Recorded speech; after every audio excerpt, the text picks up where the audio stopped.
Hello everyone. So in the last lecture I told you कि हमारा जो NLM 1 है और NLM 2 है दोनों फिनिश हो चुका है, बट NLM 1 का एक छोटा सा टॉपिक छूट गया था बेटे, उसको आज हम लोग कवर कर लेते हैं, फिर ये पूरी तरीके से समाप्त हो जाएगा दोनों ही चैप्टर, ठीक है। और फिर आपका संडे को टेस्ट भी है, तो आप इसकी अच्छे से प्रिपरेशन कर लेना, ओके। तो कौन सा टॉपिक छूटा हुआ है, तो आप में से किसी बच्चे ने ही बताया था, वो है law of conservation of momentum, ठीक है। चलो इसको डील करते हैं। Law of conservation of momentum, law of conservation of momentum, ठीक है। मोमेंटम तो आप सभी को याद है ना बेटे, है ना। एनएलएम 1 में हमने पढ़ा था मोमेंटम क्या होता है, तो product of mass and velocity क्या कहलाता है, मोमेंटम कहलाता है, ठीक है। तो चलो ये लॉ क्या कहता है कि अगर एक सिस्टम ऑफ बॉडीज मान लिया जाए, ठीक है, एक सिस्टम मान लिया जाए और वो सिस्टम क्या हो, आइसोलेटेड हो, आइसोलेटेड सिस्टम। क्या मतलब है इसका, ये समझो। सपोज कि ये एक रोड है, ठीक है, इस रोड पर एक ट्रक मूव कर रही है, ठीक है, इसका मास m1 है और इसकी स्पीड क्या है बेटे, u1 है मान लो, और इसके सामने एक और ट्रक है और उसकी मास m2 है और उसकी स्पीड u2 है, ठीक है। आगे बात समझ में। अब ये आगे चल करके क्या होता है, ये दोनों आपस में टकरा जाते हैं, ठीक है, आपस में दोनों ट्रक क्या हो जाते हैं, टकरा जाते हैं, और टकराने के बाद दोनों के ऊपर कुछ ना कुछ असर होता है और वो फिर अलग अलग वेलोसिटी से चलने लगते हैं। मान लो इसकी मास तो नहीं चेंज होगा, मास तो वही रहेगा, अब इसकी वेलोसिटी बदल गई, इसकी वेलोसिटी क्या हो गई बेटा, v1, और इसकी वेलोसिटी क्या हो गई टक्कर के बाद v2, ठीक है। तो यहाँ पर क्या हुआ बेटा, कोलिजन हुआ है ना, यहाँ पर क्या हुआ, कोलिजन, और इधर क्या है बेटा, बिफोर कोलिजन, है ना, दिस इज बिफोर कोलिजन, और इस तरफ क्या है, after collision, after collision, okay, after collision. तो यहाँ पर जो ये दोनों ट्रक हैं, है ना, ये दोनों ट्रक है, तो ये एक बॉडी हुआ, ये दूसरा बॉडी हुआ, इन दोनों बॉडी को मिला करके मैं बोल रहा हूँ क्या, कि ये हमारा एक सिस्टम है, ठीक है, दिस इज अ सिस्टम। इस सिस्टम में हमने क्या किया है, दो बॉडी को पकड़ा है, कौन कौन से, दोनों ट्रक, है ना, दोनों ट्रक को हमने पकड़ा है, क्लियर है बात। तो बच्चे इसके अलावा इसमें कुछ भी नहीं है ना, इसके अलावा हमको और किसी चीज को सोचना नहीं है, ठीक है, इसके अलावा हमें किसी और चीज को सोचना नहीं है। तो ये क्या हो गया, आइसोलेटेड सिस्टम हो गया, ठीक है। आइसोलेटेड सिस्टम मतलब हमने जितनी चीजों को पकड़ा उसके अलावा सबको क्या कर लेना है, इग्नोर कर लेना है, ठीक है। तो there are two trucks only, दो बोथ द ट्रक्स, है ना, both the trucks combinedly is known a system, ठीक है। यहाँ पर हमने दोनों को मिला करके एक सिस्टम बोला। अब देखो बेटा, इस सिस्टम की अगर मैं मोमेंटम की बात करूं तो इसके अकेले के पास कितना मोमेंटम है बेटा, मोमेंटम क्या होता है, product of mass and velocity, इसका मास m1 है, स्पीड u1 है, तो ये हो गया m1 u1, और इसके पास कितना है बेटा, मास m2 है, स्पीड u2 है, तो कितना हुआ, इतना हुआ मोमेंटम, टोटल मोमेंटम इस सिस्टम का बिफोर कोलिजन कितना हुआ, इतना हुआ, ठीक है। Total momentum before collision, before collision, collision मतलब बेटा टकराना। सिमिलरली इधर अगर मैं देखूं तो इसका मास क्या है, m1, स्पीड क्या है v1, इसका मास m2, स्पीड क्या है v2, तो इसका मोमेंटम इतना, इसका मोमेंटम इतना, टोटल मोमेंटम कितना, इतना, ठीक है। तो टोटल मोमेंटम इतना हो गया बेटा, तो ये क्या हो गया, total momentum before collision, total momentum after collision, after collision, टक्कर के बाद टोटल मोमेंटम इस सिस्टम की कितनी हो गई, इतनी हो गई। अच्छा, अब जब टक्कर हुई थी, है ना, टक्कर हुआ था, तो उस दौरान क्या हुआ होगा बेटा, कुछ फोर्स इसने इसके ऊपर लगाया होगा और उतना ही फोर्स इसने इसके ऊपर लगाया होगा, है ना, एक्शन एंड रिएक्शन हुआ होगा, ठीक है। इसने इसके ऊपर जो लगाया, मैं उसको बोलता मान लो F1, तो इसने इस पर जो लगाया मान लो क्या बोला उसको F2। तो न्यूटन्स थर्ड लॉ से एक ने दूसरे पर, दूसरे ने इस पर, है ना, इक्वल एंड अपोजिट रिएक्शन हुआ, एक्शन रिएक्शन हुआ। तो इस पूरे चर्चा के दौरान, इस पूरे डिस्कशन के दौरान हमने कितना फोर्स लगाया, हमने मतलब बाहर से किसी ने, ये जो दोनों ट्रक हैं, ये दोनों क्या है, एक सिस्टम है। इस सिस्टम के बाहर से कोई फोर्स लगा क्या? यहां फोर्स लगा, हाँ लगा, लेकिन क्या हुआ बेटा, ट्रक ने ही एक दूसरे पर लगाया। ये ट्रक ने ही एक दूसरे पर लगाया। हम बाहर से कोई फोर्स लगा रहे हैं क्या? नहीं, we are not applying any force externally, ठीक है। तो ये इसके घर का मामला है, इंटरनल मामला है, इंटरनली वो आपस में फाइट करें तो उससे हमें क्या करना है, ठीक है। सारी बात समझ, जैसे बोलते हैं कि ये हमारे फैमिली मैटर है, मतलब फैमिली के जो मेंबर्स है वो आपस में लड़े पीटे तो बाहर से उसका कोई लेना देना नहीं होता है, ठीक है, बाहरी लोग नहीं उस पर कोई इंटरफेयर कर रहे।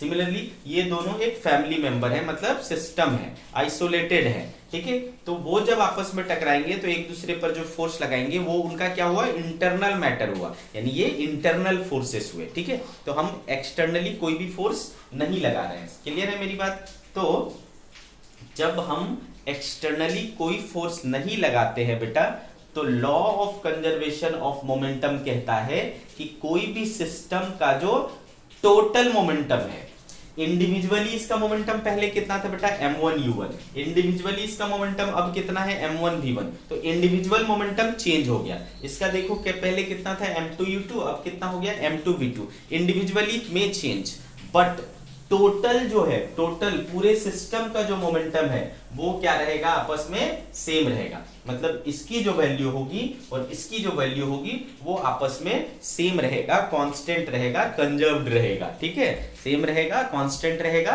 कंजर्व्ड रहेगा, ठीक है।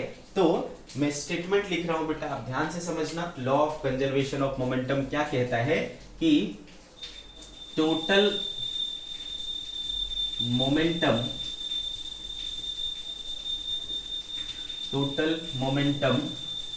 of any isolated system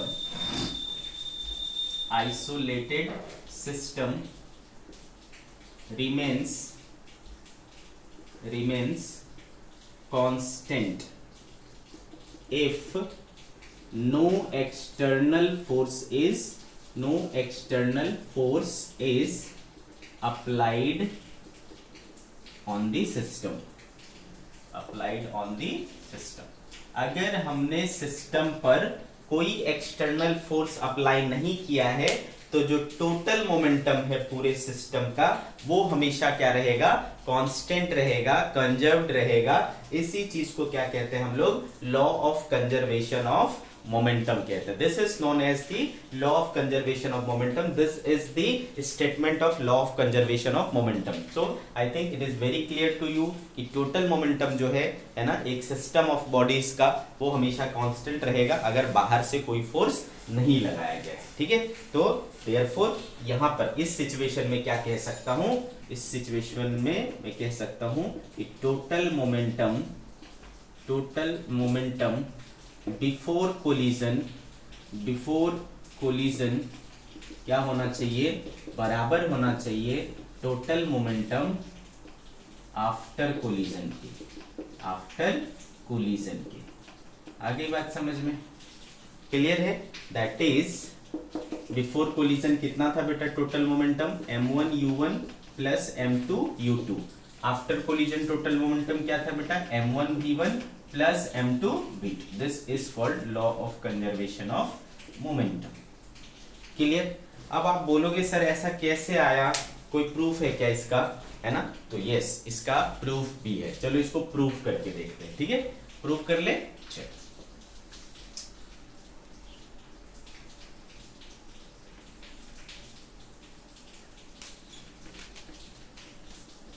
so we are talking about now proof of law of conservation of momentum, law of conservation of momentum। ठीक है।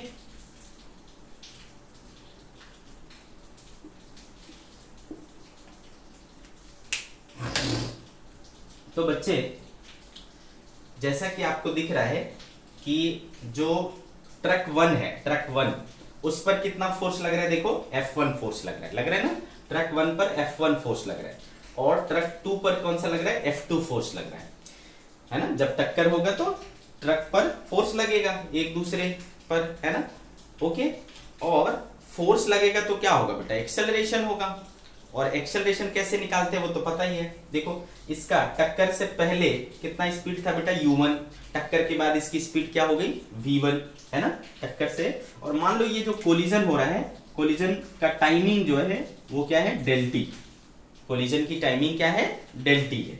तो फॉर बॉडी 1, ठीक है बेटे, मान लो उसका उसमें एक्सेलरेशन कितना पैदा हुआ, a1, और फोर्स उस पर कितना लग रहा है, F1। तो चूंकि आपको पता है F1 इक्वल्स टू क्या हो जाएगा बेटा, m1 इंटू a1, ठीक है। तो m1 और a1 बताओ, मतलब एक्सेलरेशन ऑफ बॉडी 1 क्या हो जाएगा, एक्सेलरेशन क्या होता है बेटा, final velocity minus initial velocity. तो इसका देखो फाइनल वेलोसिटी v1 है, इनिशियल वेलोसिटी u1 है, तो v1 माइनस u1, अच्छा टाइम अपॉन टाइम, टाइम कितना बेटा, डेल टी। तो ये हो गया तुम्हारा क्या, F1, this is equation number 1, ठीक है। तो सिमिलरली फॉर बॉडी 2, ठीक है, F2 इक्वल टू क्या हो जाएगा बेटा, M2 A2, है ना। तो F2 इक्वल्स टू M2 और A2 बताओ क्या हो जाएगा, final velocity is V2, initial velocity is U2 upon time del T, ठीक है। तो ये हो गया बेटा F2, this is equation number 2। अब देखो न्यूटन्स थर्ड लॉ क्या कहता है, from Newton's third law of motion, Newton's third law of motion क्या कहता है बेटा, कि जो एक्शन एंड रिएक्शन होता है वो इक्वल एंड अपोजिट होता है, यानी F1 और F2 में क्या रिलेशन होगा बेटा, ये रिलेशन होगा, ठीक है। तो आप क्या करो बेटा, पुट कर दो इसको।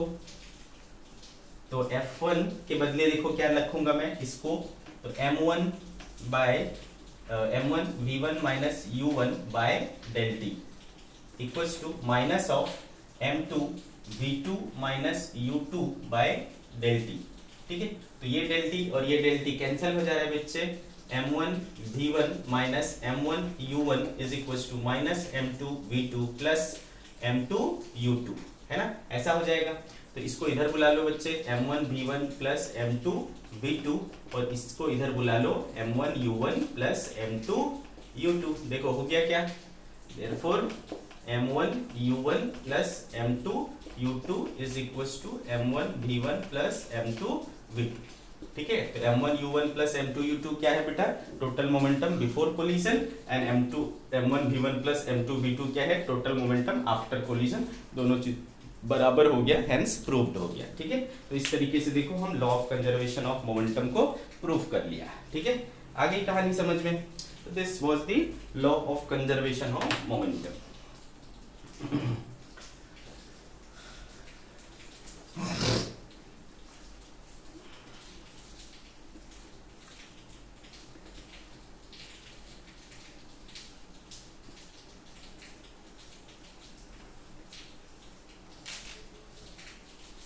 चल आगे बढ़ते, नेक्स्ट ये है बेटा recoiling of gun, recoiling of gun, ये क्या होता है समझते हैं, रिकॉइलिंग ऑफ गन। तो आपने अगर कभी गन चलाया हो, सब है कि नहीं पता नहीं, आप में से किसी ने चलाया है नहीं, ठीक है। तो बट इतना जरूर जानते होगे कि जब गन को फायर किया जाता है तो उससे क्या होता है, झटका लगता है, जर्क लगता है ना। गन को ऐसा फायर करो तो पीछे की ओर एक जर्क लगता है जो गन चलाता है उसके ऊपर, है ना बच्चे। आगे मेरी बात समझ में, इसीलिए आप देखते हो कि कभी भी फायर करते तो पूरा ऐसे कंधे से सपोर्ट लेकर के फिर फायर करते हैं, कि नहीं, ओके। या फिर ऐसे फायर करना तो पूरा मजबूती से पकड़ के यूं, है ना, फायर किया जाता है। तो होता क्या है बेसिकली, अगर मान लो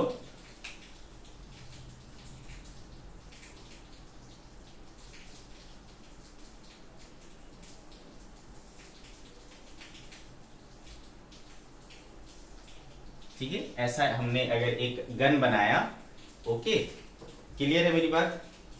तो इसमें जो बुलेट है, दिस इज बुलेट, ओके। जब हम फायर करते हैं, ओके, जब हम फायर करते हैं तो बुलेट क्या होता है, ये जो बुलेट है वो आगे चला जाता है, बुलेट आगे बढ़ जाता है, और ये गन क्या होता है, ये गन पीछे की ओर चला जाता है, ठीक है। गन, बुलेट आगे जाता है और गन पीछे की ओर धक्का खाता है। तो इस घटना को क्या कहते हैं, रिकॉइलिंग ऑफ गन, ठीक है। गन का जो पीछे की ओर धक्का मारना है उसको कहते हैं recoiling of gun. That means कि when we fire bullet from a gun, the gun moves backward, ठीक है, the gun moves backward slightly, this is known as recoiling of gun. अच्छे से समझा? तो कोई भी चीज हो, गन हो, क्या बोलते हैं, कैनन हो, कैनन मतलब क्या होता है बेटा, तोप, ठीक है। तोप से जब गोला छूटता है तो तोप थोड़ा सा पीछे आता है। आगे मेरी बात समझ में? तो इसको कहते हैं रिकॉइलिंग ऑफ गन। तो चलो इसका डेफिनेशन लिख लेते हैं। When bullet is fired from the gun, ठीक है, when bullet is fired from the gun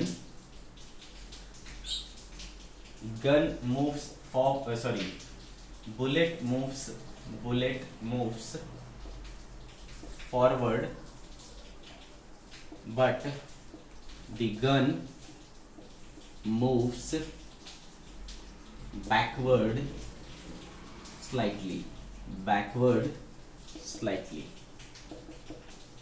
this is called recoiling of gun, इसको क्या कहते हैं हम लोग, recoiling of gun कहते हैं, ठीक है। आगे मेरी बात समझ में? अगला चीज recoil velocity, next thing is recoil velocity, ठीक है। what is recoil velocity? तो बेटा जब हम गन से बुलेट को फायर करेंगे तो बुलेट एक वेलोसिटी के साथ आगे बढ़ता है, तो गन क्या होता है, गन भी एक छोटी सी वेलोसिटी के साथ पीछे की ओर जाता है। गन रिकॉइल करता है, तो जिस वेलोसिटी से गन रिकॉइल करेगा, मतलब गन पीछे की ओर आएगा, उसको हम क्या बोलेंगे, रिकॉइल वेलोसिटी, ठीक है। द वेलोसिटी विथ विच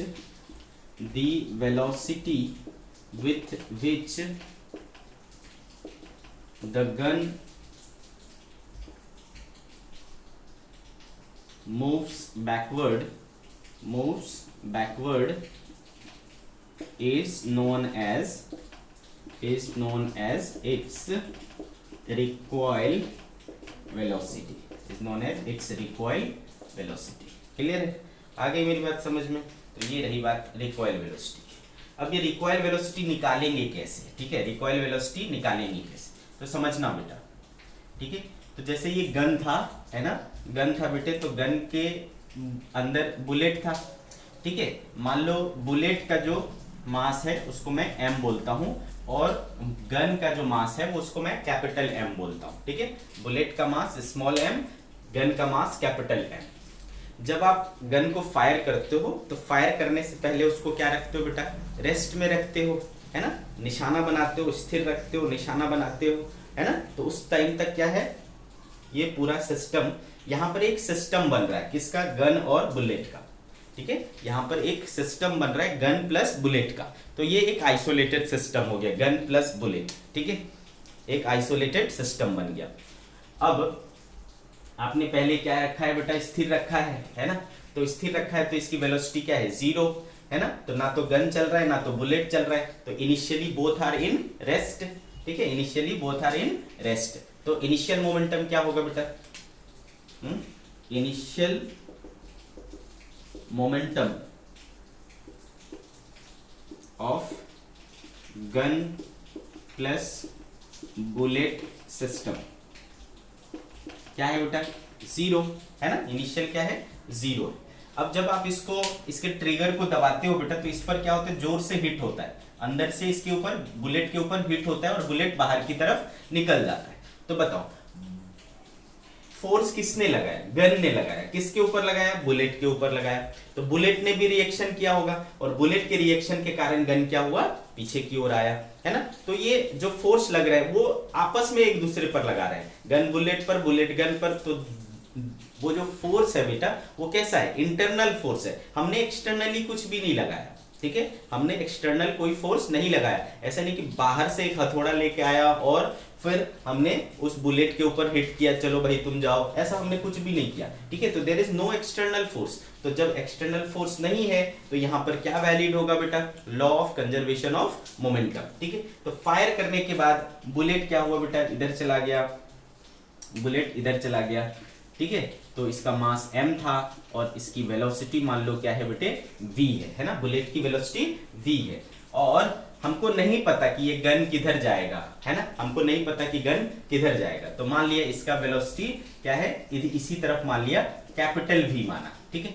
तो बताओ बेटे आफ्टर फायरिंग जो है टोटल मोमेंटम क्या हो जाएगा, after firing total momentum equal to क्या हो जाएगा बेटा, बुलेट का m into V plus gun का क्या बेटा, कैपिटल M इंटू वी, है ना। दोनों को सेमी डायरेक्शन में लिया हूं तो एड अप हो जाएगा। तो अकॉर्डिंग टू यहाँ पर law of conservation of momentum लागू होना चाहिए क्योंकि there is no external force. According to law of conservation of momentum, ठीक है, law of conservation of momentum, है ना। टोटल मोमेंटम बिफोर फायरिंग और टोटल मोमेंटम आफ्टर फायरिंग क्या होना चाहिए, सेम होना चाहिए। तो बिफोर फायरिंग क्या था बेटा, 0, आफ्टर फायरिंग क्या है, mv प्लस कैपिटल mv। तो therefore capital mv equal to क्या हो जाएगा बेटा, माइनस mv। देयरफॉर v बराबर क्या हो जाएगा बेटे, हो जाएगा minus small mv by capital m, ठीक है। तो इस वेलोसिटी को क्या बोलेंगे, रिकॉइल वेलोसिटी, ठीक है। इस वेलोसिटी को क्या बोलेंगे, रिकॉइल वेलोसिटी। अब आप देख पा रहे हो बेटा कि रिकॉइल वेलोसिटी जो है वो माइनस ऑफ बुलेट की वेलोसिटी आई, है ना। Recoil velocity minus of bullet की वेलोसिटी आई, मतलब हमने जो इसका डायरेक्शन माना है वो, है ना, उसको क्या लेना पड़ेगा, उल्टा, ठीक है। तो यहां से भी देखो प्रूव हो रहा है कि गन किधर चलेगा बेटा, अपोजिट में, बुलेट के अपोजिट में चलेगा गन। कितने वेलोसिटी से चलेगा, तो ये आप इसको निकाल सकते हो, है ना। ये वाली जो वेलोसिटी आएगी गन की वेलोसिटी वो कहलाएगी रिकॉइल वेलोसिटी। तो इसके ऊपर प्रॉब्लम्स पूछे जा सकते हैं, न्यूमेरिकल्स पूछे जा सकते हैं, you can use this formula, ठीक है। आ गई मेरी बात समझ में। तो ये रही कहानी law of conservation of momentum की, ठीक है, law of conservation of momentum की। तो ऐसे बहुत सारे एग्जांपल्स मिल जाएंगे, सॉल्व करो मजे से, कुछ दिक्कत नहीं है, ठीक है।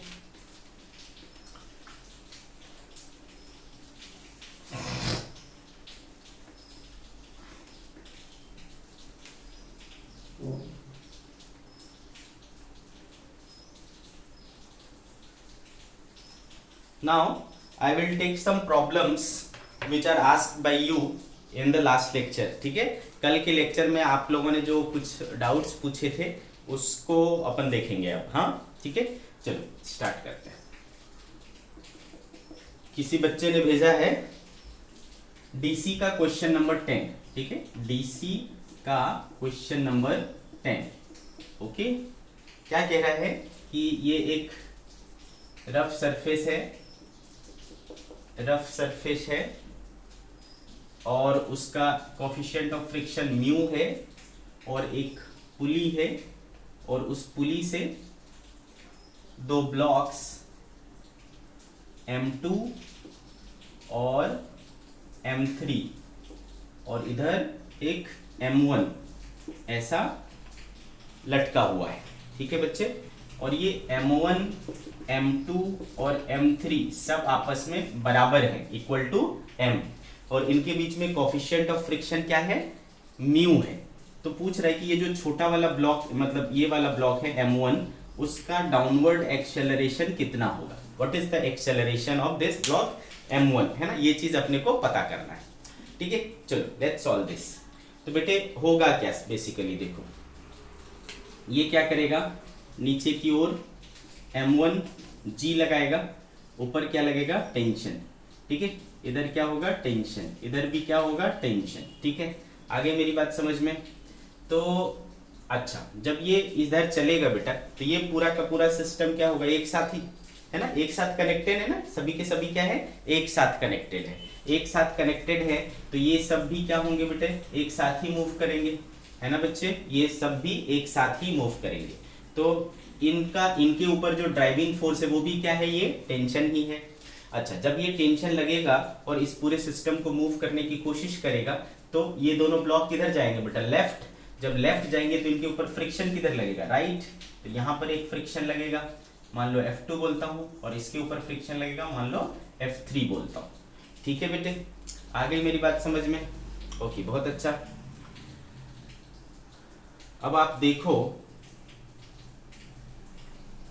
है ना, अगर आप ध्यान से देखो तो इस पूरे सिस्टम को, है ना, M1 M2 और M3, M1 M2 और M3 तीनों सिस्टम एक साथ चल रहे हैं कि नहीं, है ना, तीनों कनेक्टेड है ना, तो तीनों कनेक्टेड है तो ऑब्वियसली तीनों को क्या होगा, एक साथ चलना पड़ेगा।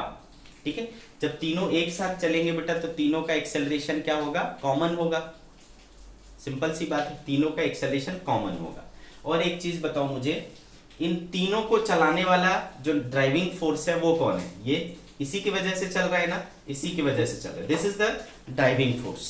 ठीक है, तो ये ड्राइविंग फोर्स है, और ये F2 और F3 क्या हो रहा है, उस ड्राइविंग फोर्स के अपोज में। आप इसको अगर ऐसा सीधा करके देखो, इसको पूरे को सीधा करके देखो, तो सीधा करके देखोगे तो क्या होगा, M1, मैं बोल रहा हूं कि तीनों एक साथ चलेगा, तो तीनों एक साथ चलेगा तो मैं इसको तीनों को एक सिस्टम मान लूं, M1 plus M2 plus M3, जो कि बराबर है, तो ये क्या हो जाएगा बेटा, 3M हो जाएगा, 3M।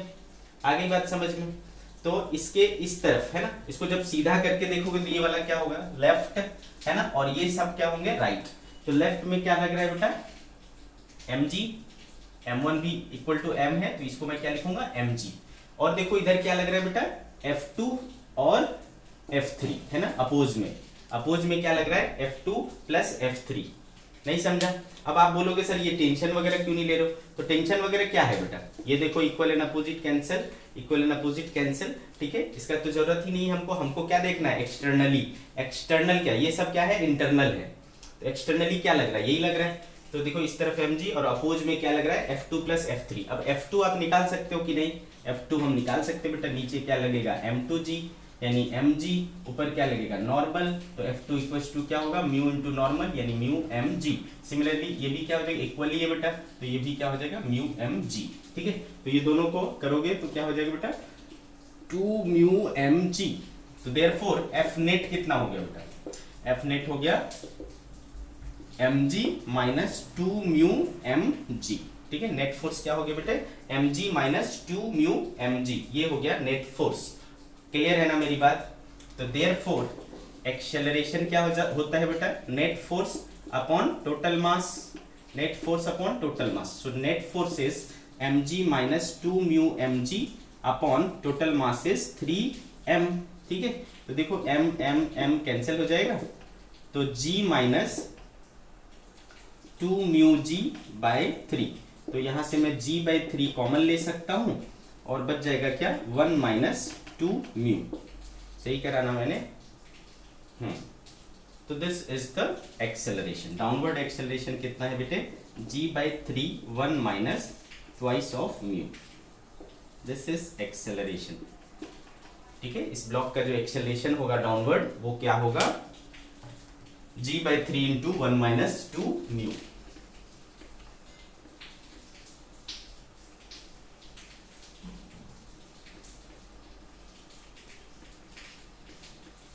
चलो नेक्स्ट एग्जांपल देखते।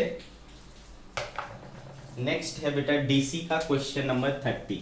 डीसी का क्वेश्चन नंबर 30 क्या कह रहा है, इसमें एक रफ सरफेस है, सॉरी स्मूथ सरफेस है, दिस इज स्मूथ सरफेस है, उसके ऊपर एक ब्लॉक रखा हुआ है 40 केजी का, और उसके ऊपर एक ब्लॉक रखा हुआ है 10 केजी का, और इसके ऊपर फोर्स लगा रहे हैं 100 न्यूटन का।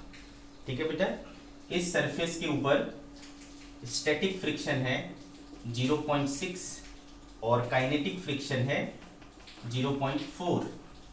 आपसे पूछ रहा है, ठीक है, आपसे पूछ रहा है कि ये जो 40 केजी ब्लॉक है इसका एक्सेलरेशन कितना होगा? 40 केजी वाले ब्लॉक का एक्सेलरेशन ऑफ 40 केजी ब्लॉक, इसको ए ब्लॉक बोलूं, इसको बी ब्लॉक बोलूं, तो एक्सेलरेशन ऑफ बी चाहिए अपने को। तो चलो शुरुआत करते हैं, है ना। ये वाला सरफेस क्या है? स्मूथ है। अब आप आ जाओ, सबसे पहले इसके ऊपर फोर्स मैं कहाँ लगा रहा हूँ? इसके ऊपर लगा रहा हूँ। तो इसके ऊपर फोर्स लगाऊंगा तो ये ब्लॉक किधर जाना चाहेगा बेटा? तो ये ब्लॉक लेफ्ट जाना चाहेगा, लेफ्ट की ओर फोर्स लगा रहे हो तो इधर हमने 100 न्यूटन लगाना है। तो कौन अपोज करेगा बेटा? फ्रिक्शन अपोज करेगा, ये फ्रिक्शन अपोज करेगा। ठीक है, पहले हम देखें कि चलेगा कि नहीं चलेगा, है ना, चलेगा कि नहीं चलेगा। तो पहले हम लिमिटिंग चेक कर लेते बेटा। लिमिटिंग क्या होता है? इधर देखो क्या लगेगा? 10G। ऊपर क्या लगेगा बेटा?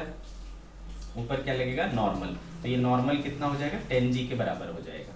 ठीक है, आगे मेरी कहानी समझ में। तो देखो फ्रिक्शन जो इस पर लगेगा लिमिटिंग, वो हो जाएगा बेटा म्यूएस इंटू नॉर्मल। तो लिमिटिंग फ्रिक्शन की बात कर रहा हूँ। म्यूएस कितना है बेटा? 0.6, नॉर्मल कितना है? 10, और यहाँ पर क्वेश्चन में बोल रखा है कि जी कितना लो आप? 9.8 लो। ठीक है, तो इसको हटाऊंगा तो 9.8 इंटू 6। ठीक है, तो ये देखो कितना हो रहा है बेटा? 8 6 48, 8 9 36 4 40, 40.8 आ रहा है क्या? सॉरी, अच्छा 54 ना 4 58, 58.8। ठीक है, 58.8 सही करा ना मैंने? 8 4 4 58। ठीक है, 58.8 न्यूटन।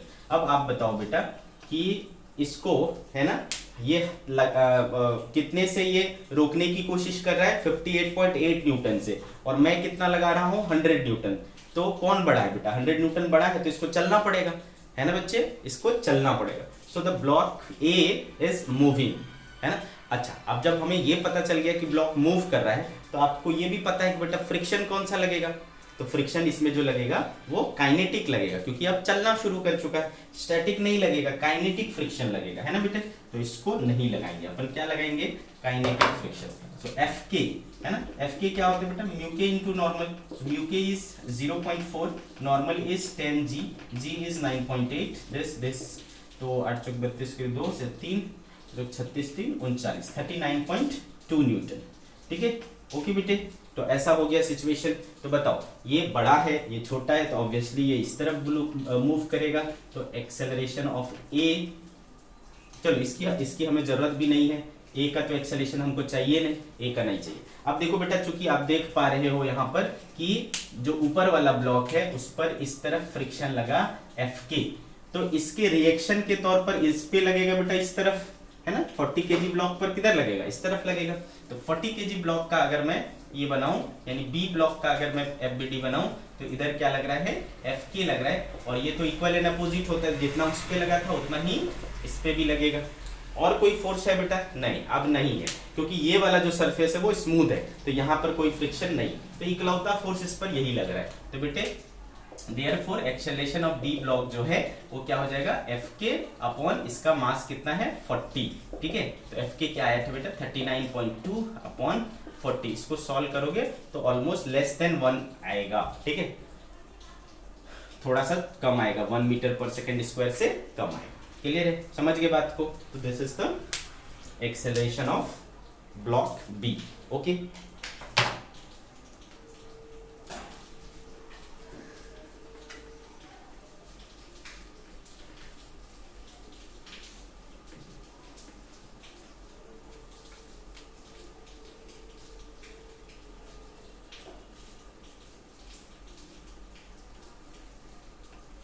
चलो आगे बढ़ते हैं। नेक्स्ट एग्जांपल, नेक्स्ट क्वेश्चन जो है ये तो बहुत ही सिंपल सा क्वेश्चन था, डीसी का क्वेश्चन नंबर 15। हाँ, ये तो थियोरिटिकल क्वेश्चन था।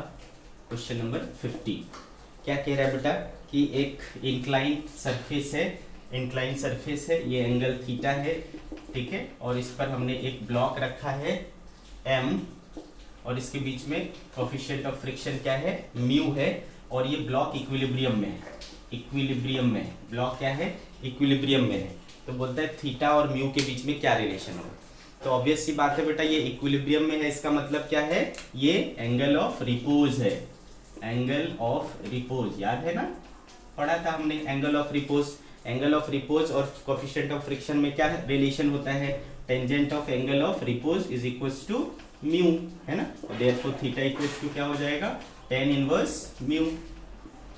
हो गई बात खत्म, क्लियर है, हो गई बात खत्म। चलो ये हो गया अपना। नेक्स्ट है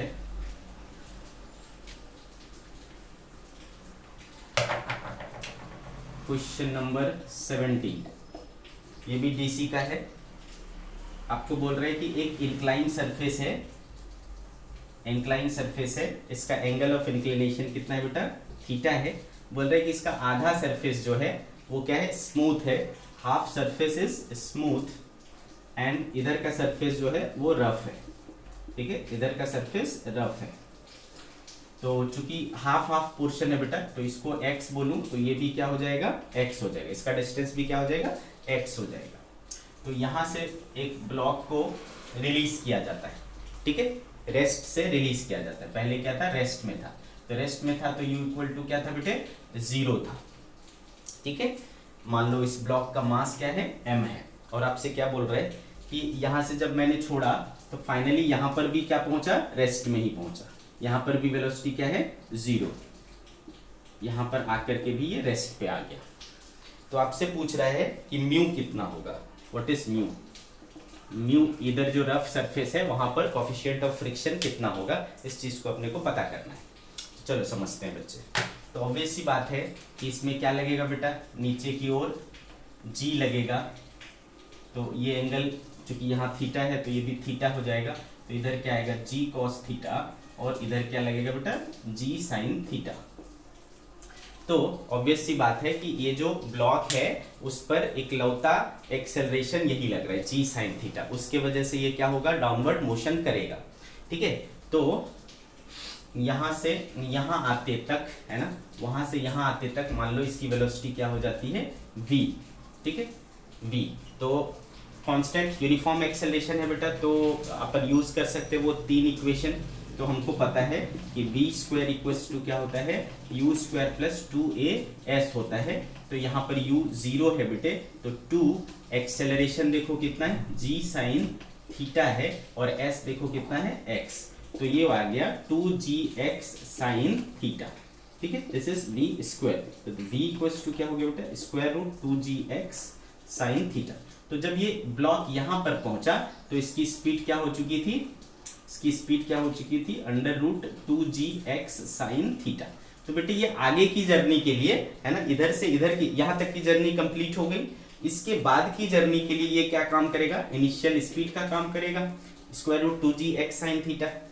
आगे भी कितना चलना है, आगे भी उतना ही चलना है, x, ठीक है, आगे भी कितना चलना है, x ही चलना है, और यहाँ पर आकर के फाइनली 0 हो जाएगा, मतलब फाइनल वेलोसिटी क्या हो जा रही है, 0 हो जा रही है।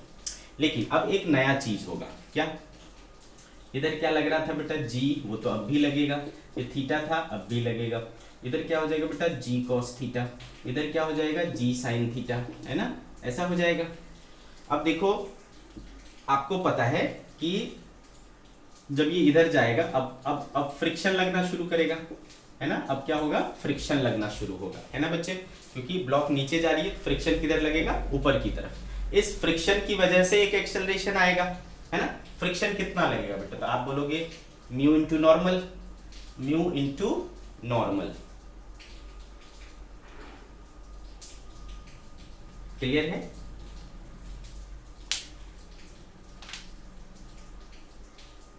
ओके बच्चे, म्यू इंटू नॉर्मल। तो अगर मैं इसका वेट के रूप में देखूं तो mg, तो ये mg cos थीटा हो जाएगा, और नॉर्मल क्या हो जाएगा बेटा, mg cos थीटा।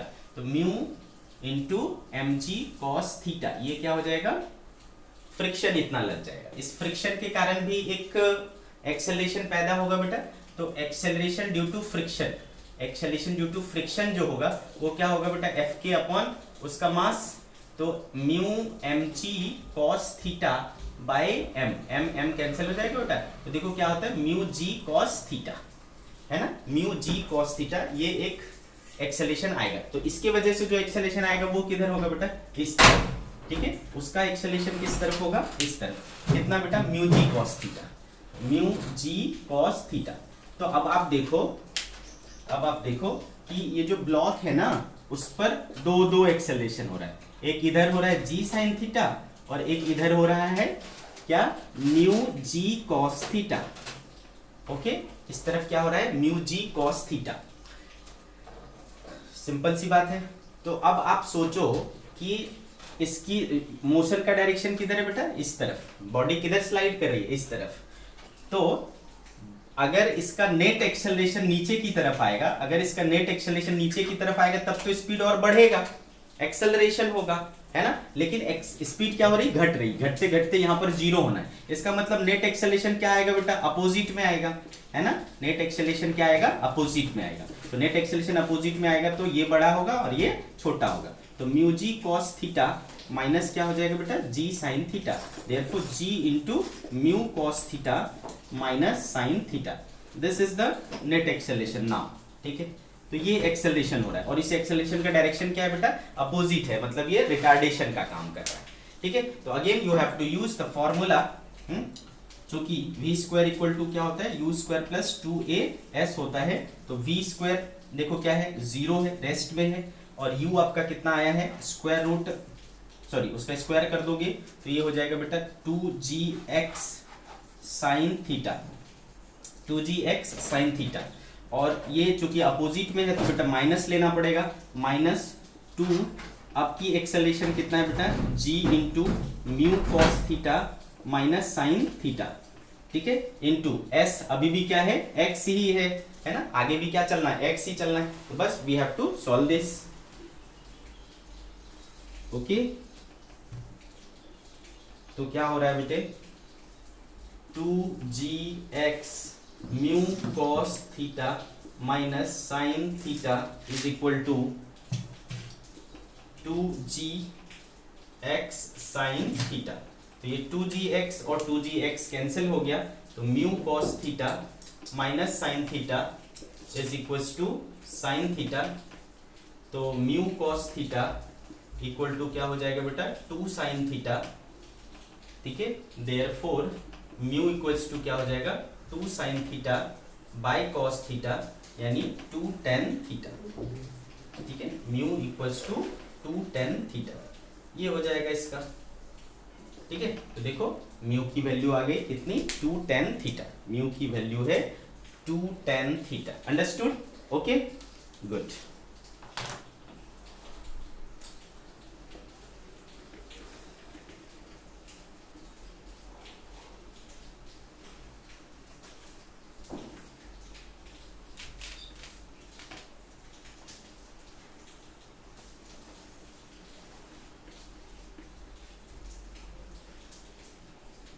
ठीक है, चलो आगे बढ़े। और एक बच्चे ने भेजा है, इसको भी देख लेते हैं। एग्जाम्पल, ये क्वेश्चन नंबर 49 है, क्वेश्चन नंबर 49 डीसी का। ये आई थिंक NLM 1 का है। ठीक है, इसमें बोल रहा है बेटा कि एक ब्लॉक है मास m, ये 45 डिग्री, ये 45 डिग्री, और इधर एक मास है कैपिटल M, उस पर इधर लग रहा है थीटा एंगल पर एक ये है। तो आपसे पूछ रहा है कि ये थीटा की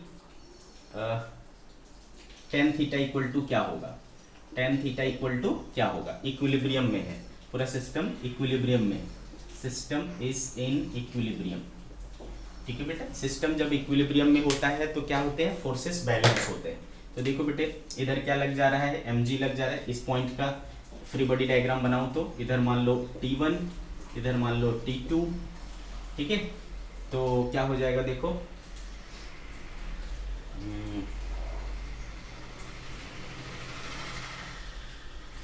इधर हो जाएगा बेटा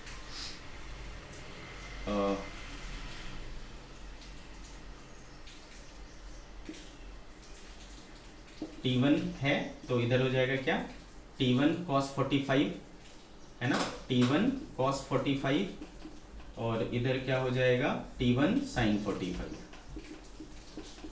सिमिलरली इस वाले को करोगे, है ना, ये इधर है T2 और एंगल बना रहा है 45, तो इधर हो जाएगा T2 cos 45 और इधर हो जाएगा T2 sin 45 और नीचे क्या लग रहा है बेटा mg। तो आप देखो ये और ये बराबर होगा, तो यहाँ से देखो आपको T1 इक्वल टू क्या दिख रहे हैं T2, ठीक है। T1 इक्वल टू क्या दिख रहे हैं T2, मान लो something T, okay. T1 equal to T2 equal to क्या हो गया बेटा T। अब वर्टिकल को देखो तो ये क्या हो जाएगा T sin 45 plus T sin 45 यानी 2T sin 45 का क्या हो गया बेटा 1/√2 इक्वल टू क्या होना पड़ेगा mg के, ठीक है। तो ये √2 से ये √2 हो गया, देयरफॉर T इक्वल्स टू क्या बचा mg/√2, ठीक है। तो ये आ गया मेरा। अब इसको देखो, इसका फ्री बॉडी डायग्राम देखो, m नीचे क्या लगेगा बेटा mg और इधर से ये टेंशन T है ना, कितना आया था mg/√2, mg/√2 है ना बच्चे। तो इसको मैं अगर ऐसा बनाऊं तो ये भी एंगल क्या हो जाएगा बेटा 45 डिग्री, कोई ये 45 है तो ये भी 45 होगा, तो हॉरिजॉन्टल के साथ ये भी क्या बनाएगा 45 डिग्री बनाएगा। साथ में इधर मान लो क्या लग रहा है T3 लग रहा है ना, तो T3 और ये एंगल क्या है थीटा, तो इसके भी कंपोनेंट टूटेंगे बेटे। इधर क्या हो जाएगा T3 cos theta, T3 cos theta और इधर क्या हो जाएगा बेटा T3 sin थीटा, ओके। इसको तोड़ो तो इधर आएगा क्या mg/√2 cos 45, तो ये हो जाएगा बेटा mg/2 और इधर भी क्या हो जाएगा mg/2। तो देखो अगेन यहाँ पर भी बैलेंस है, तो ये इसके बराबर और ये इसके बराबर होगा, है ना। तो T3 sin theta equals to mg/2 plus capital mg और इसका देखो, इसका इन दोनों को देखो तो T3 cos theta is equals to mg/2, ठीक है। ये इक्वेशन 1 ये इक्वेशन 2, दोनों को डिवाइड कर दो, T3 कैंसिल हो जाएगा, sin theta by cos theta क्या हो गया बेटा tan थीटा और यहाँ देखो इसको डिवाइड करोगे तो 1 हो जाएगा, प्लस इसको डिवाइड करोगे तो g कैंसिल हो जाएगा, m/2 तो 2m/m हो जाएगा। देखो tan थीटा का रिलेशन निकल गया, ठीक है। 1 + 2 कैपिटल m/m, ठीक है, 1 + 2 कैपिटल m/m। तो देखो ये भी बहुत आसानी से हो गया, अंडरस्टूड। नेक्स्ट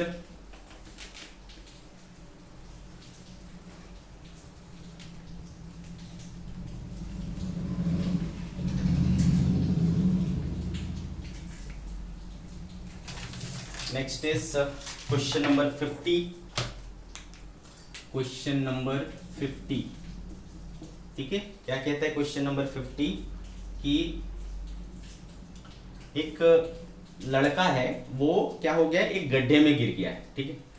तो उस लड़के को निकालने के लिए उसके दो दोस्त क्या करते हैं अरेंजमेंट करते हैं, क्या अरेंजमेंट है वो देखो।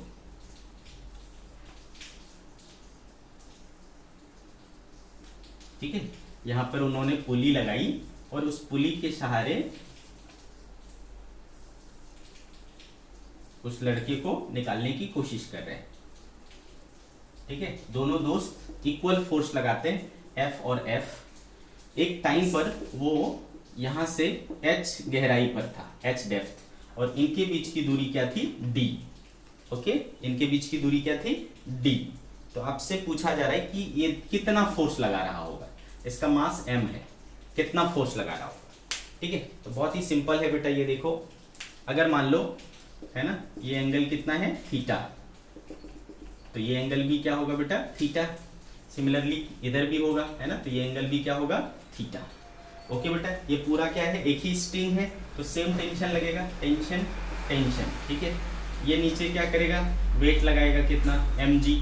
आगे मेरी बात समझ में, ये देखो बेटा कैपिटल D है, सॉरी स्मॉल d है, तो ये कितना होगा d/2 और ये भी क्या होगा d/2, ओके। तो ऐसा सिचुएशन बन रहा है। तो बेसिकली क्या हो रहा है, नीचे लग रहा है mg, इधर लग रहा है टेंशन, इधर लग रहा है टेंशन, और एंगल है कितना थीटा और थीटा। बनाओ, तोड़ो इसको, तो इधर क्या हो जाएगा बेटा t cos थीटा और इधर क्या जाएगा t sin थीटा। सिमिलरली इसका भी जाएगा t cos थीटा और इसका जाएगा t sin थीटा। तो बेटे ये दोनों मिलकर के किसको बैलेंस करेंगे, इसको। Therefore 2t cos theta equals to क्या हो जाएगा mg। और ये टेंशन कितना होगा, ये F ही इसमें टेंशन होगा बेटा, है ना, क्योंकि हर जगह पर ये सेम होगा। तो ये T जो है वो F है, तो 2F cos theta equals to mg। Therefore F equal to क्या हो जाएगा बेटा mg/2 cos थीटा, तो M G by 2 cos theta क्या होता है बेटा, बेस अपॉन हाइपोटेनियस, तो थीटा बेस कितना हो रहा है एच अपॉन हाइपोटेनियस कितना होगा बेटा, हाइपोटेनियस हो जाएगा देखो बेस का स्क्वायर इंटू परपेंडिकुलर, बेस का स्क्वायर प्लस परपेंडिकुलर का स्क्वायर, तो H square plus D square by 4, D square by 4। ठीक है, इसको सिंप्लीफाई करो बच्चे, तो M G by 2h square root ये हो जाएगा बेटा 4h square plus D square by 4। इस 4 में से क्या बाहर आएगा, 2 बाहर आएगा, तो 2 बाहर आकर के ये हो जाएगा 4h square root 4h square plus D square. So this is f equal to M G upon 4h square root 4h square plus D square. ठीक है, तो ये सारे आपके डाउट्स क्लियर हो गए बच्चे। आज की सभा हम लोग यही समाप्त करते हैं। ठीक है, कल फिर देखेंगे क्या करना है। Okay, bye bye.